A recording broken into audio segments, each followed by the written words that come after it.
En la Plaza Licenciado Agustín Jáuregui de la colonia Insurgentes Mixcoac, frente a la parroquia de Santo Domingo de Guzmán, me encuentro con la doctora Clementina Babcock, historiadora e investigadora de la Dirección de Estudios Históricos del INAH, para platicar sobre Robert H. Barlow. Barlow nació en Estados Unidos y desde muy joven escribió cuentos de ciencia ficción.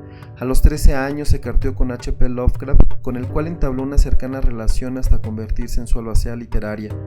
Cuando Lovecraft murió, Barlow viajó a nuestro país, donde permaneció hasta el día de su fallecimiento en su casa de Azcapotzalco a la edad de 32 años. En México, Barlow fue un parteaguas en las ciencias sociales, dedicando sus estudios a la lingüística, etnografía, arqueología e historia mesoamericana y virreinal. Hoy, 18 de mayo de 2022, se cumplen 104 años de su nacimiento, y para recordar el trabajo de este literato y antropólogo, charlaremos sobre su vida y obra. Cuéntenos un poco de Robert Barlow, doctora. Bueno, muchísimas gracias, Julio, por estar aquí, poder hablar, como será la excusa de hablar de Robert Barlow. Me parece algo no solamente importante, sino darle un lugar en esta historia, en la historia que él construyó y fue parte, uno de los miembros de la historia antigua de México, donde, como vos bien decías, es un norteamericano que llega a estas tierras, llega a México, muy joven, muy joven. Tú lo recuerdas, tú has trabajado en torno a Robert Barlow, tiene toda una trayectoria en Estados Unidos desde el punto de vista de la literatura, muy cercano a Lovecraft. O sea, Robert Barlow llega a México, pero no llega como literato y no se convierte en literato, si bien podemos sospechar que él ya viene con un círculo conocido, es decir, viene con alguna gente, contactos claves que le permiten no solamente ser becado, que ya sabemos por el Smithsonian, por la Fundación Rockefeller, sino que descubrimos a un Robert Barlow en la década de los 40, estos 40 de la Ciudad de México, donde él circula por diferentes ambientes. Desde la antropología, esta incipiente antropología mexicana que están haciendo, desde la historia, desde lo que hoy llamaríamos la etnografía, pero también como editor, también como nahuatlato, o sea, lo vemos en diferentes lugares. Y me parece que es una persona no solamente emblemática para la alcaldía hoy de Azcapotzalco, porque era vecino de Azcapotzalco, él vivió en Azcapotzalco, ¿no? Sus grupos, sus reuniones de intelectuales, podríamos decir, se llevaban a cabo en Azcapotzalco, pero creo que también me parece una persona tan interesante como sus propios registros que nos ha dejado, las pequeñas semblanzas que tenemos de él, pero no en un archivo, ¿no? Sino en diferentes archivos. Esto también es un problemita para acercarnos a entenderlo a él. Sí, porque por un lado recorre diferentes disciplinas, sí, ¿no? Entonces ya vuelve difícil entender sus metodologías. Sí. La etnográfica, la antropológica, hace análisis de códices, entrevistas, graba, imprime periódicos, hace poemas, pero además se está moviendo por muchísimos círculos intelectuales o académicos, sí, diferentes instituciones, escuelas y además diferentes regiones del país. Le interesa mucho el centro, ¿no? Y trabajará la Triple Alianza, estará en las excavaciones de Tlatelolco, sí, pero como usted ha trabajado Guerrero, ¿no? En Guerrero él entra aparte en una de las expediciones, que eso es magnífico, porque aparte tenemos la documentación por parte de la Subdirección de Etnografía del INAH. Él estuvo muy cercano a la figura de Roberto Weiklaner, y cuando hablamos de Roberto Weiklaner, ¿no? Para México es un emblema de etnografía, sobre todo en sus entradas a Guerrero, que como bien ellos lo denominan, es el laboratorio, ¿no? Así lo denominan, sí. Esta idea del laboratorio de lo qué sucede con el mundo indígena. No solamente acompaña a Weiklaner en esta expedición hacia lo que hoy actualmente sería Acapulco, Puerto Márquez, que es donde aparece el sitio prehispánico, sino que Robert Barlow está registrando las lenguas, está registrando grupos que ya están perdidos, ¿no? Que lamentablemente ya hasta 1980 fueron registrados, pero que ya desaparecieron, estos grupos migrantes de personajes, o grupos en particular, que van a llevar a cabo diferentes animales, van a migrar hacia la zona de Michoacán, hacia la Sierra de Guerrero. Bueno, Weiklaner no solamente estaba muy interesado, sino que Robert Barlow los registra como tal, como un mapa que realiza. También el registro de la lengua para él fue también vital. oral, el náhuatl, ¿no? O sea, como lo tenemos registrado en Milpa Alta. Los cantares también hay un registro, eso sí lo encontramos en la biblioteca, en el archivo, perdón, en el acervo de la ENA. Ahora sí, ENA con H, porque en la ENA que él estuvo, y fue profesor, pero también fue alumno y fue investigador, era una ENA sin H, era Escuela Nacional de Antropología. Eso también es muy interesante para saber cómo él se integra, cómo forma parte de una institución tan emblemática a nivel continental como es la ENA, y lo tenemos ahí, no solamente vuelvo a decir como profesor, sino que tenemos un registro, también un expediente muy interesante en el acervo, donde él aparece registrando cantos huicholes. Y eso me hacía mucho acordar también que tú has trabajado en los registros que no están en nuestro país, que se encuentran en Estados Unidos, de sus propias voces y de sus propias grabaciones, ¿no? Que lo hemos visto en Filadelfia, que están presentes, no lo hemos todavía escuchado, no hemos tenido la oportunidad de escuchar su propia voz. Y también, digamos, la documentación que encontramos hace 2 años es en el Instituto de Investigaciones Históricas de la UNAM, también en la Sociedad Mexicana de Antropología, que hoy lo custodia el Instituto de Investigaciones Antropológicas de la UNAM, donde él es miembro de la Sociedad Mexicana de Antropología. Da clases en la ENA, vuelvo a decir, pero como hace un rato platicábamos, sus alumnos nada más ni nada menos que Pedro Armillas o Antonio Espejel, ¿no? O sea, que lo invita a ser parte de las excavaciones en Tlatelolco.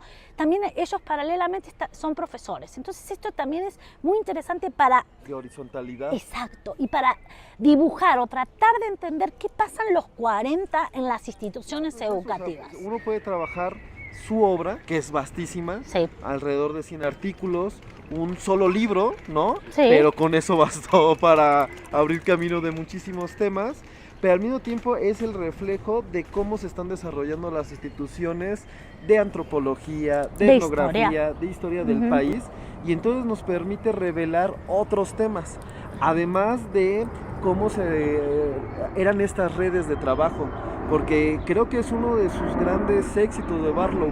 Por un lado, a los 13 años se cartea con Lovecraft, y a los 15 lo conoce, y ya a los 20 y tanto es su albacea literario. Tal cual. Y después viene a México a tomar unos cursos y de repente lo van a invitar a trabajar, y en 3-4 años ya tiene un lugar en la UNAM, en Filosofía y Letras, es maestro, el Instituto de Morelos también lo contrata. El Colegio de México lo contrata, ¿no? ¿Cómo crea esas redes?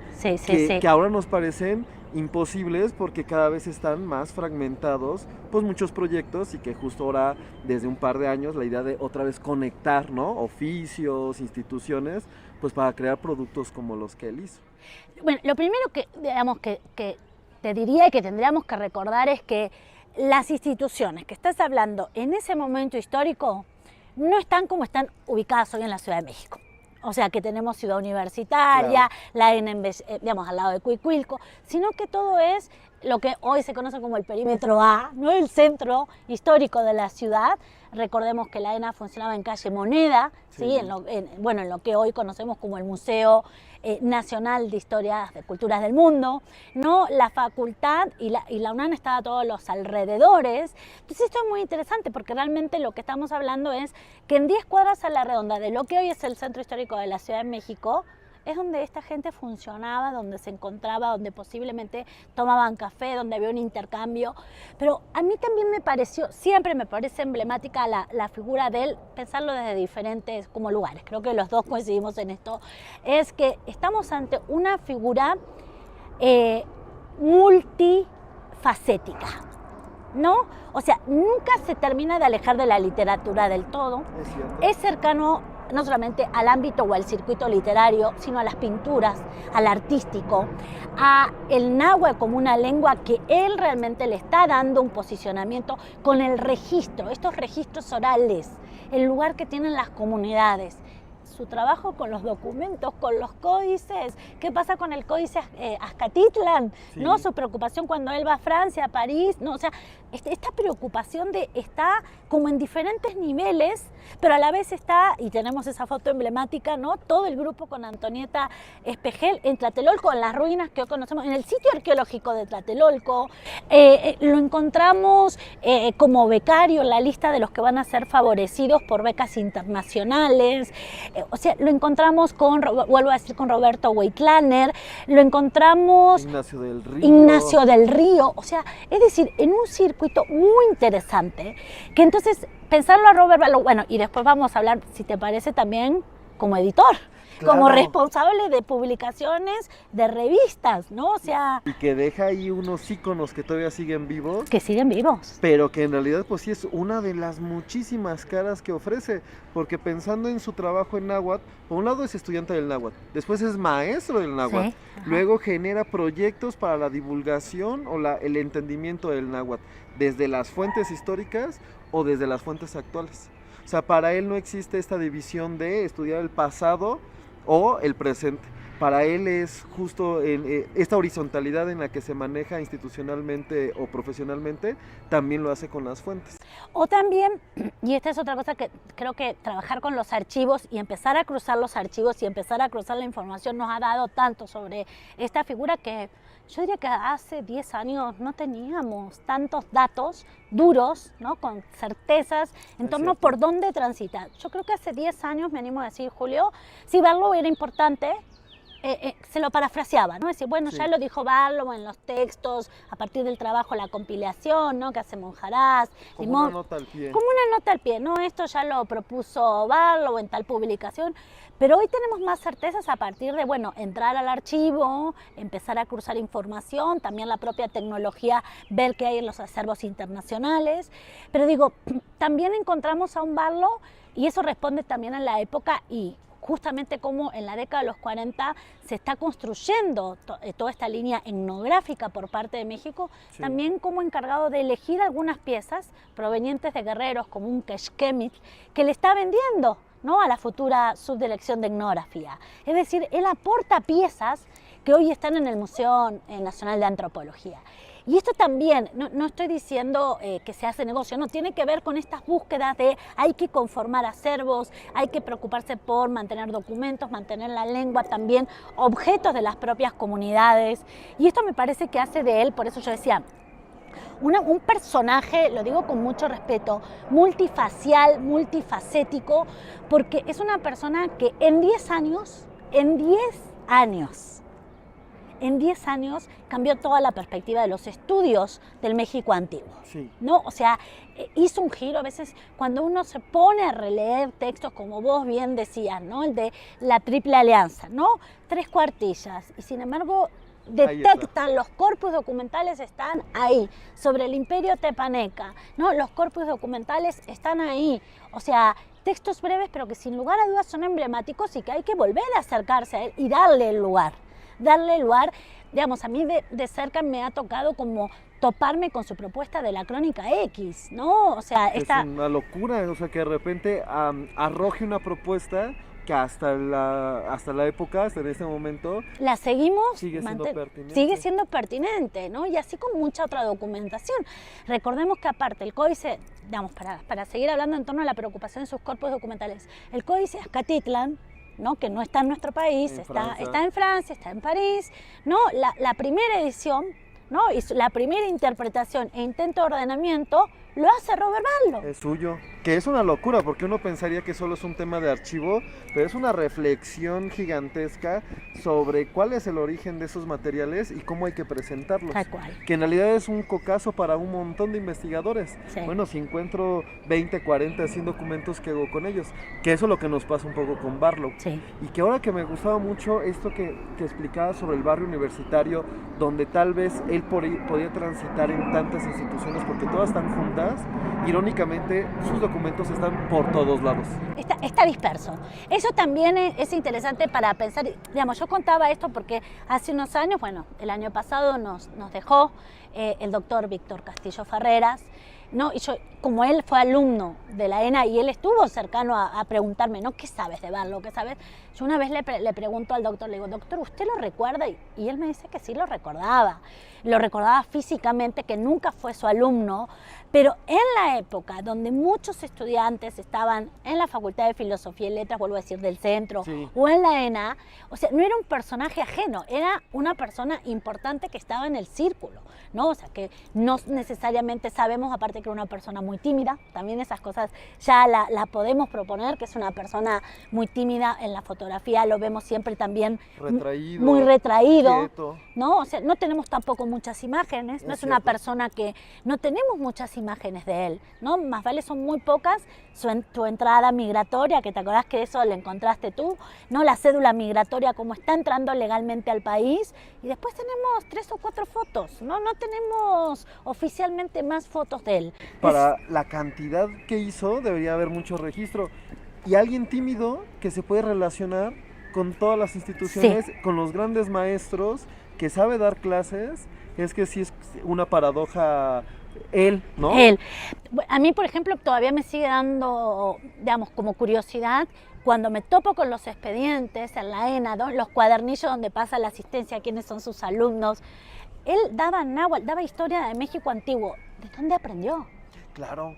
¿Cómo es que se convierte el profesor que está dando clase? ¿De dónde aprendió? ¿Quién fue su maestro? Que ese que me parece que es otro de los caminos que debemos transitar. Que hace falta. Y en ese punto, digamos que es también tu búsqueda en torno a yo digo, la arena movediza que seguirá Robert Barlow, porque podríamos quedarnos cómodamente con lo que tenemos en la UDLA, que supuestamente son los documentos. Sí, como el archivo vital, que no lo es. Que no lo es. No es el archivo vital. Es más, o sea, es un archivo que tú y yo conocemos, tiene muchas rarezas, digamos, rarezas en el sentido de que en los propios papeles habla de mapas que no están en el acervo, entonces uno dice, entonces estos papeles, ¿de dónde salieron realmente y dónde está lo que está faltando? Sí. Pero sí podemos reconstruirlo a él a partir de diferentes acervos. Diferentes acervos, vuelvo a decir, como el de la ENA, como también que vos lo encontraste en la Hemeroteca Nacional, con los fondos en Estados Unidos, con el propio fondo que tenemos en el Instituto de Investigaciones Históricas de la UNAM, a través de la Sociedad Mexicana de Antropología, tan solo para nombrar y empezar a cruzar, porque él mismo ahí nos permite su propia figura tan polémica en este sentido de que no tenemos un archivo. Sí. No tenemos un archivo como organizado, centrado. De hecho, una de las grandes aportaciones de los últimos años es los trabajos que terminaron en el libro de Entre aulas, gabinetes. El año pasado que salió, sí. Porque encuentran estos documentos de él como profesor de la ENA y permite que de manera rigurosa y profunda decir, bueno, a ver, ¿cuál es su papel de profesor en la ENA? Ajá. ¿No? Sabemos que fue profesor de muchos lados, pero vamos a tratar de sacarle, ¿no?, jugo a estos que tenemos aquí, 10, 20, 40 documentos. Sí. Y nos que son institucionales aparte, ¿no? Es. Eso también es un archivo institucional, que eso es una particularidad, pero que nos permite trazar una mirada, por eso, ¿no? Como estudiante, como profesor, como investigador, ¿no? O sea, no es una sola cosa, no es, y también, digamos, la fase, no debemos olvidarnos de editor. Más bueno, estos archivos o estas novedades llenan espacios, pero nos abren otra parte del rompecabezas, que es lo que se vuelve como interminable en su vida, en su obra de él. Yo pensaba en una cosa súper rara. Barlow se cartea con Lovecraft como 1000. Sí. Y entonces se publican las cartas que Lovecraft le contesta a Barlow. ¿Por qué se puede hacer eso? Porque el propio Barlow las dona a Brown, ¿no? En un intercambio que además después le va a permitir posiblemente tener una imprenta en Azcapotzalco, que casi sabemos que fue esa, pero nos falta, ¿no?, como en la última piedra para saber que sí se concretó ese negocio o que él buscó la imprenta de otro lado. Y entonces uno dice, bueno, ¿y por qué no están las cartas de Barlow? ¿O dónde están? Ajá. Supuestamente las tendría que tener el archivo Lovecraft, pero él se queda con el archivo de Lovecraft. Y entonces una de dos, o él mismo saca sus cartas y no nos deja conocer lo que él escribió a Lovecraft, o Lovecraft esas cartas decide hacer otra cosa con él, o están en Brown y todavía no están liberadas, pero cualquiera de las hipótesis me hacía pensar que él y los demás han manejado una manera muy complicada de conservar su memoria. Sí. O él nos dejó algunos trampas, trucos, es decir, esto no, esto sí, ¿no? O claramente la dispersión de su trabajo, de su obra, era un viajero. Y entonces como viajero, pues las pistas las va dejando por donde va andando. pero cualquiera de las dos condiciones hace complicadísimo pero enriquecedor su vida y su trabajo. Y uno tal vez de las pistas que permite ir haciendo estos vínculos es su trabajo de editor, porque lo hizo desde siempre. Lo hizo desde siempre y Desde aparte chavitito. muy, muy acucioso, ¿no? Sí. Muy acucioso, muy cuidado, pero sobre todo, digamos, creo que, no sé, a ver, ¿tú qué piensas? Pero una fase de él es en Estados Unidos. Sí. Vemos un Barlow, yo siento que su fase en Estados Unidos es más clara, la traza de él, ¿no? Sus vínculos, ¿no? Hasta su vida familiar. Sí. Su vínculo con la madre, la hermana, ¿no? Ahí lo tenemos como un poquito más ordenado. Pero aquí en México la traza es muy difícil de trazarla, valga la redundancia, de recorrerla. Es muy complicado, porque es no solamente una persona, como podemos intuir, muy tímida, pero a la vez que trabaja y que, bueno, su día debe haber tenido 48 horas, porque en la misma fecha está dando clase, pero a la vez se está yendo y aparece, vuelvo a decir, la documentación es muy clara, donde Wade Lanner, el vínculo con él es clarísimo porque está pidiendo, ¿no? Solicitando claramente el dinero necesario, los viáticos, para que Robert Barlow esté en la expedición a Guerrero. O qué pasa en Milpa Alta, todo su trabajo en Milpa Alta es emblemático. Mucho más de lo que imaginaríamos. En Michoacán, volvemos a decir, en Puebla, él también trabaja en Puebla. Entonces esto me parece que volvemos de nuevo tenemos como pistas, ¿no? Yo siempre siento, o bueno, no, como hablamos, ¿no? Tras la huella. Estamos buscando la figura de él siempre desde el punto de vista, desde la inquietud intelectual, la inquietud académica, porque él es un parteaguas. Él es un parteaguas de cómo él trabaja y con quién está dialogando, con las instituciones que conforma, cómo se está circulando y sobre todo por esta fuerza que tiene en sus propios textos, en sus cuentos, en sus registros. Estoy pensando en el texto, bueno, textos que fue publicado en diferentes instancias, no solamente en Estudios de Cultura Náhuatl, donde aparece este cuento, sino qué pasa con la cerámica, ¿no? O sea, es una persona inquieta. Digamos, eso es lo que yo me lo imagino. Por la foto parece también una persona como no muy alta, ¿no? Muy delgado, muy delgado, sí. ¿No? O sea, no me atrevería a decir como de un perfil enfermizo, pero sí de fragilidad, ¿no? Sí. Se me da como esa idea de una persona frágil corporalmente, pero sin embargo intelectualmente es una persona que tiene una fortaleza para generar proyectos. Digamos, a ver, y quiero ser clara en esto, hoy lo que diríamos proyectos, sí. ¿No? Hoy diríamos nosotros proyectos. Para esa época, para los 40, para 1940 de México, es algo, me parece, como mucho más natural. No necesitan esta cuestión que hoy llevamos, ¿no? Que hay que registrar el proyecto y que nos lo avalen y que tenemos que buscar. Un número de páginas. Exactamente, no. Sino que él es un generador de proyectos, ¿no? Un generador de buscar explicaciones. Y eso me parece que lo hace a él una persona, no solamente que sigue siendo interesante, sino por eso decía, es un parteaguas y una persona, sin lugar a dudas, emblemática de los estudios mesoamericanos, o lo que hoy llamamos como estudios mesoamericanos, y en esa época era el México antiguo. Desde la parte temática, pero también del tras de bambalinas. Sí, todo el tiempo. Eso es lo que nos permite hacer ese doble camino, porque además es cierto lo que dice, estos proyectos que ahora se entienden como algo muy protocolario, con muchas reglamentaciones, lo que lo hace él es gestionar, pedir, solicitar, y seguramente cuando sucedía, pues acababa en lo que a veces conocemos. Y lo pienso en la imprenta de Azcapotzalco, que él conserva una colección de ciencia ficción de una rama muy específica que se llama Weird Fiction, que va a ser después el cine de aliens, de estos monstruos cósmicos que no existían para su época, que también es parte de esa novedad literaria en Estados Unidos.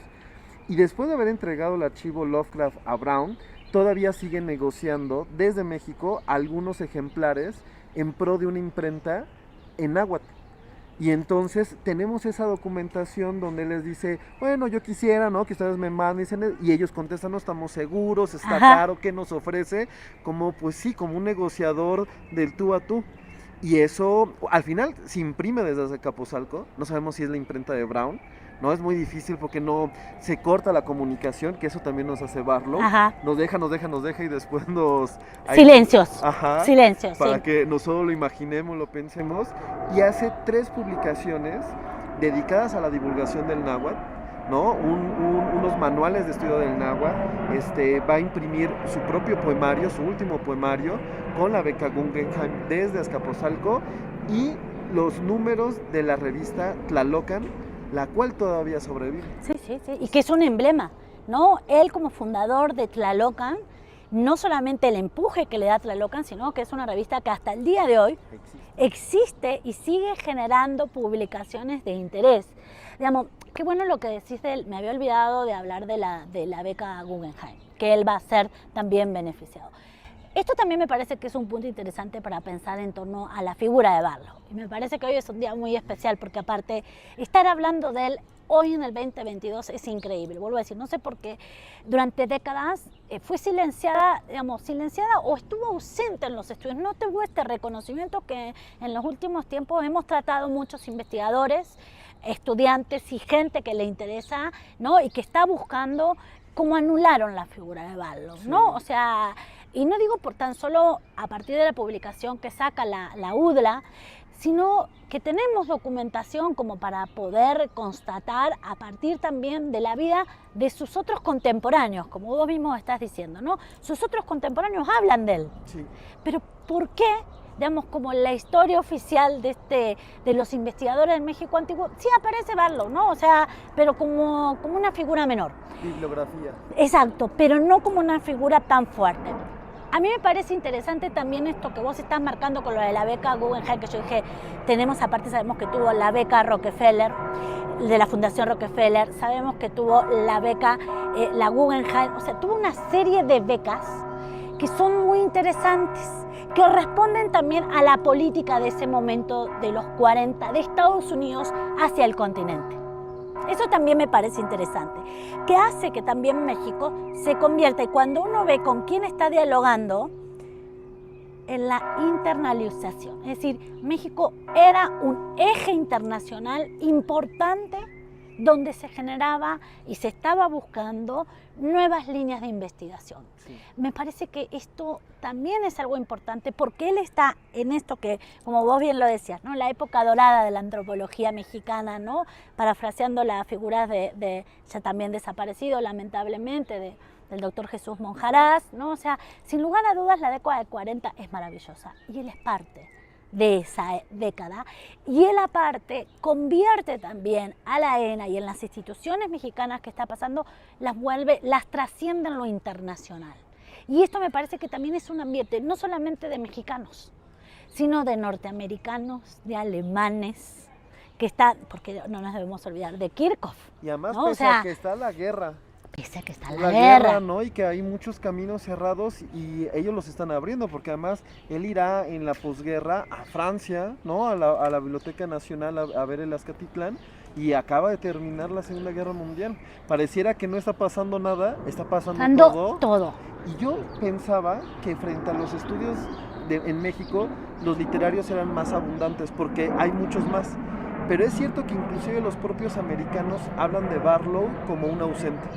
Es decir, frente a la figura de Lovecraft, que está claro, en todo, y compilaciones, y análisis, y biografías, y programas, y eso, de repente hay alguien que dice, y su albacea. Ajá, el jovencito, porque era muy jovencito, era muy jovencito. 30, 40 años de diferencia entre uno y otro. De hecho, Lovecraft siempre cuenta mucho eso, que cuando llega a su casa de Florida, después de 2 años de cartearse, se sorprenda que tenga 15 años. Y creo que Lovecraft lo deja registrado como para que dicen, de verdad no sabía. No sabía. No, me quiero lavar un poco las manos de eso. Pero a los 13 años le está escribiendo y seguramente en su escritura no se notaba esa edad. Ajá. O no la quiso ver, ¿no? Pero lo cierto es que se conocen él siendo muy jovencito y Lovecraft pues ya siendo un autor que por lo menos ya tenía un círculo. Le faltará el boom que ahora le conocemos. Bueno, convertirse en una figura de culto, porque también es esto, ¿no? Es decir, pensar en cómo se conforman las figuras de culto. Lovecraft creo que es este fenómeno, responde a este fenómeno. Y creo que Barlow también, y esto lo digo así como al pasar, pero hay que decirlo, también va por ese camino y me preocupa un poco, ¿no? Porque a veces ante los silencios o los vacíos de él, en la Ciudad de México, ¿no? Ha generado como una serie de perspicacias en torno a su final, en torno a su vida, Sí. más como en el rollo o en la línea del morbo que en el lugar que le corresponde. Y eso, digamos, me parece que también en este sentido la literatura, los últimos textos que han sacado novelados, por supuesto, Sí. no se vale cómo están presentando a Barlow. Porque Barlow, primero, en torno a su figura, tenemos solamente huellas muy dejadas al azar, muy dejadas al azar. Y el resto es a partir de acervos, como bien tú lo sabes, que está por diferentes lugares de la ciudad, con diferentes instituciones, con custodio debajo de diferentes instituciones, y que posiblemente aparezcan más datos si empezamos a cruzar esa información a partir de los propios archivos que dejaron los investigadores que tuvieron contacto con él. Estoy, por ejemplo, pensando de Roberto Weitlaner, ¿no? Que seguramente están los registros de qué pasó con él, el vínculo que tuvo con él en las expediciones en Guerrero. Su albacea literario es Misor. Bueno, ahí está. No leemos ahí, porque tampoco uno sabe dónde dejó parte de su archivo personal es Misor. Y él fue el albaceo, creo que de una parte de las obras de documentos personales de Barlow. La otra pues terminará en Cozumel, en Puebla, pero es cierto, o sea, si uno empieza a espejear a los personajes, en vez de convertir una leyenda, hace un personaje histórico complejo, Ajá. Que es lo que creo que nos gusta, Sí. que nos obligue como a retarnos a pensar que lo que sabíamos del desarrollo de la antropología o la historia de nuestro país o de los temas que nos interesan en términos intelectuales tienen mucho más aristas de los que queremos luego. Sí, o sea, y siempre pensar también, digamos, en torno a que no solamente tiene muchísimas más aristas, como vos decís, sino que tiene más grises, ¿no? Okay, sí. Hay más grises. Ninguno de nosotros somos ni blanco ni negro, estamos llenos de grises, ¿no? De matices. O sea, y sin embargo la figura de Barlow, vuelvo a decirte, creo que me alegra muchísimo este acercamiento, que se le esté dando el lugar, un lugar de que podamos hablar de él, que compartamos todos los datos que tenemos, datos que son certezas, no son intuiciones ni es ficción. No, es qué sabemos de él, a través de qué expedientes, a través de qué documentación, y valorar una figura sin lugar a dudas tan relevante para la Ciudad de México, para la alcaldía de Azcapotzalco, sí, pero también para los estudios mesoamericanos de todo el mundo. No hay un trabajo que no estemos haciendo referencia a las intuiciones o estos primeros textos que escribe él, digo primeros textos como tímidos, ¿no? O sea, pero que sin embargo hoy lo seguimos constatando, y que uno dice, bueno, pero ¿y esta idea cómo llegué a esto? Y volvemos a leer a los textos de Barlow de la década de los 40 y uno empieza a decir, ¡ay!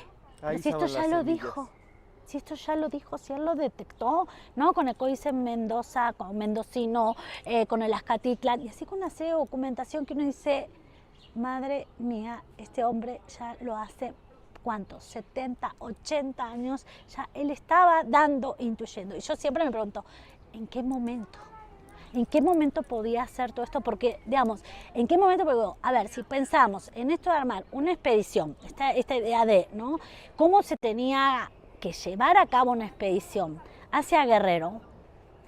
Hay que contratar mulas, hay que tener personal que lleve el registro de los chiveros, que hace un rato que yo estaba hablando, perdón, no etnográficamente, el registro de los chiveros los tenemos gracias a Barlow, ¿no? Este grupo migrante, que aparte habla en una variante de náhuatl que ya se perdió, lamentablemente, ¿no? O sea, todo lo que había detrás, ¿no? Tomarse todos estos meses para trasladarse, para registrar, pero a la vez es no perder de perspectiva, ¿no? O sea, la cerámica estilo Mezcala, ¿no? O sea, es muchísimo trabajo que nos está mostrando realmente la capacidad de este hombre, la capacidad intelectual, ¿no? Administrativa, ¿no? Es decir, porque justo con esta plática que daba usted el año pasado sobre los chiveros, en el coloquio que coordinaba con el doctor Mario Ruffer, que nos presentaba el listado de compra de caballos, que inclusive tenían un presupuesto para regalos, porque seguramente tenía que haber un intercambio, ¿no? Con las comunidades o de bienvenida y todo lo demás, desde hoteles, ¿no? Viáticos. Entonces, tener eso en la cabeza y otros 20 proyectos en paralelo es lo que nos parece asombroso. Asombroso, asombroso. Y aparte también creo que es interesante volver a pensarlo a él, cómo en la década de los 40 sí era una persona importante. Él era un referente. Entrevistado. Él era entrevistador, o sea, como profesor, como alumno, o sea, era una persona que era importante en el medio y que después de su muerte se fue como desdibujando, ¿no? O sea, y esto me parece que, por eso digo, hace 10 años, vamos a poner como 10 años, ¿no? Que vuelve a aparecer él, ¿no? Vuelve a aparecer con esta fuerza, con este brío, por parte de muchos que estamos interesados en darle este lugar de un hombre que generó conocimiento, que generó líneas, que por supuesto hoy las podemos refutar, seguir, pero él fue la semilla, él fue el que generó esto, y que aparte, profesor de profesores, maestro de maestros, y a la vez también no deja nunca de llamarme la atención este perfil de no dejar nunca de querer aprender, y me parece que sería interesante pensar en esta idea, la capacidad y la humildad de una persona que está generando, sabe lo que está haciendo, o por lo menos intuye lo que está haciendo, pero no deja nunca de tener la capacidad de humildad de querer aprender.